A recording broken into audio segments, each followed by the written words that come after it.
You've travelled to an awful lot of the trouble spots in Africa, conflict-ridden countries. We've not really heard Barack Obama say very much about trying to resolve some of the big conflicts in Africa, in the DRC or Sudan, for instance. I mean, do you want to hear something from him on that pretty soon?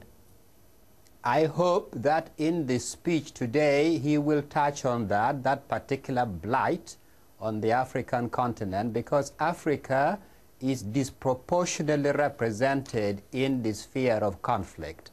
Many have been resolved, but still too many remain, and this is destroying so many African societies, especially the young people.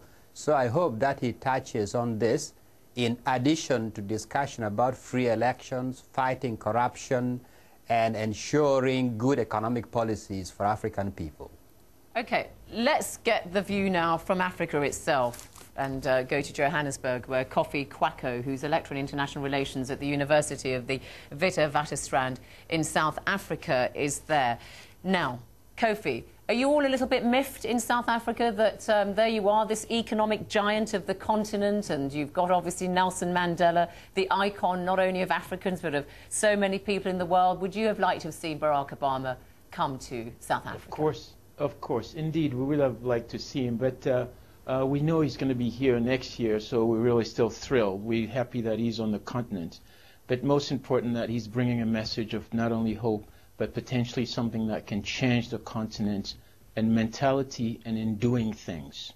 What do you mean by changing the mentality of the continent in the way they do things?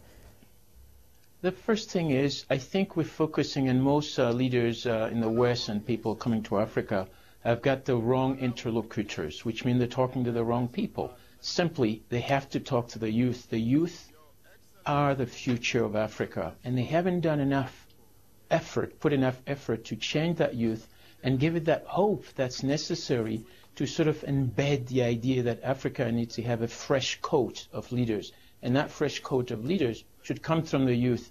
And in short, I'm even suggesting that, in fact, President Barack Obama should organize here in South Africa or in any other parts of the continent a good gathering of youth to talk about the future of the continent. OK, so Jibril Fall, you work with an organisation that supports business development in Africa. So looking at the concrete things that you would like to see Barack Obama bring, he's talked very much in the past, and we think he's going to touch on that in his speech in a few minutes, about the importance of integrating Africa into the global economy and trying to encourage business, investment and trade. What can he do on that score, realistically? He can help. The biggest thing he could do is he can help with the bonfire of the subsidies. The problems that African businessmen have is they are competing with on a non-level playing field. In America, for example, you have cotton producers heavily subsidized, and you have African traders having to compete with them. And it's just not possible for them to make it in that sense. As you're speaking there, Jibril, we're, of course, looking at the president of Ghana, John Atta Mills, the professor who came to power in December after a couple of attempts to try to become head of state in Ghana. And he's, of course, his party is the National Democratic Congress, and he's speaking there. And you're talking there about trade, Jibril, and, of course, Ghana depends an awful lot on cocoa, doesn't it? As a big foreign currency earner, gets the country, I think, something more like around $1 billion a year. But they all complain, of course, don't they, in Ghana, that it's the Western corporations that make the biggest profits, and that the Ghanaian cocoa farmers, for instance, get very little. That's the kind of thing that Barack Obama is going to have to really try to set the scene, try to redress that balance. Yes, and it's a big job. It's a sort of paradigm shift in the way the economy is set up. The world economy is set up in such a way that Africa and developing countries, as it were, are sort of supplying the metropolis. That has been the system for a very long time, and it hasn't changed. In fact, it's been reinforced by some of the rules and the protectionist behavior that the West have, whilst going out lecturing everyone else to bring down Bonnie, the you rules. want to come in? Yeah, I'd like to go back to my point and agree with everyone who's spoken. is that what Obama can do now is bring another image.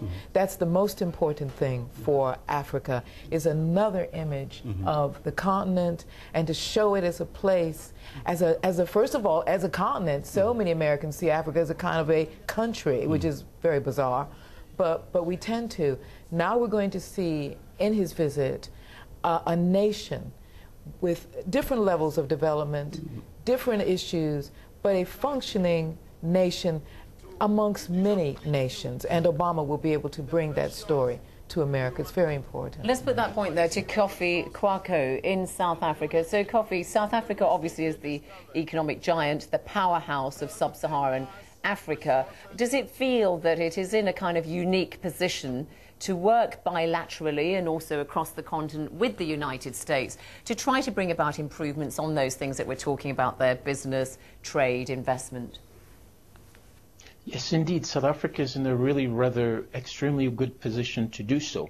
But again, I have to say, and I insist, I think the interlocutors, which means the people President Obama are talking to, may not even get his message. They're the same people who've been there on and on.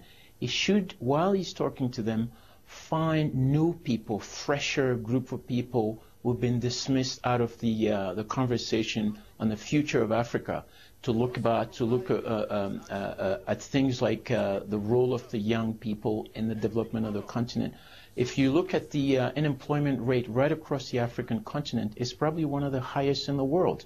And the youth have been dismissed out of the future of the continent unless and until he start talking about these issues to those kind of new interlocutors who are probably around his same age: economic issues, industrial policy issues, environmental issues, and so forth.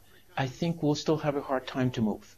Olara Otunu, there in New York, do you reckon Barack Obama, because of his African roots, is in a unique position as an American president to be able to speak frankly and bluntly to African leaders, to say to them, look, you've got to get your house in order? I mean, Desmond Tutu, for instance, in an interview today, quoted in the British newspapers here, has said, look, Obama, because of who he is, he can speak and say his mind, and we're going to take it as words of advice from a brother, not from a white leader lecturing us. Well, just imagine this. President Obama is a son of America, President of the United States, and therefore the most powerful man in the world. He also happens to be a son of an African intellectual.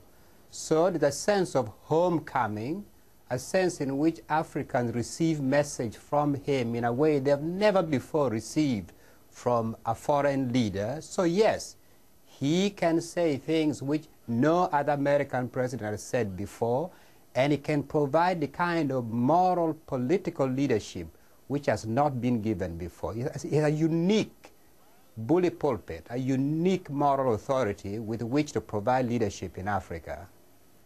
Okay, Olara Otunu in New York, thanks for that. Well, let's go and listen to what Professor John Atta Mills, the President of Ghana, is saying there at that International Conference Centre where Barack Obama is due to speak. And actually, he's been talking about the need to improve competitiveness in the Ghanaian economy and try to boost growth, but also at the same time providing safety nets, welfare for those people who perhaps don't benefit from any new gains in the economy. So let's just listen in to President Atta Mills. Your support and collaboration as we attempt, together with the rest of Africa, to discover imaginative, realistic ways to deal with the impact of these crises on us.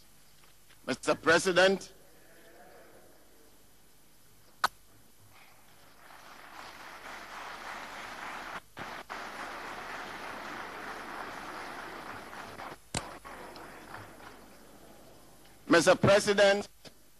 it is with this expectation that I once again extend to you, wife Michelle, your children, and all the members of your delegation, a very warm welcome on behalf of the government, chiefs, and the people of Ghana. Mr. President, Akwaba, Abefie, Yamuatna Sepa.